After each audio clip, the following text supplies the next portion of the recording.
नमस्कार, आज बनवूया पालक भाजी। त्यासाठी पालक भाजी बारीक चिरून घेतली आहे। बेसन पीठ घ्यायचं आहे, जिरी, ओवा,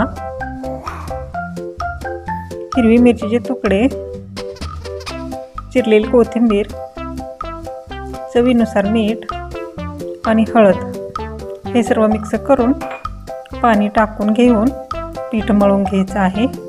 इथे मी भाजी भरपूर वापरली आहे, त्यामुळे सोडा वापरलेला नाही। आत्ता भजी सोडून घेऊया। भजी असं चमच्याने सोडून घ्यायचं आहेत, म्हणजे कसं मस्त कुरकुरीत बनतात। भजी असं अलटून पलटून तळून घ्यायचं आहेत।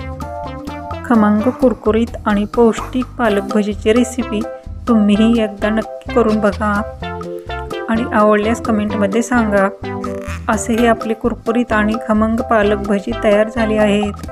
रेसिपी आवडल्यास मनीषाज किचनला लाईक आणि सबस्क्राईब करायला विसरू नका।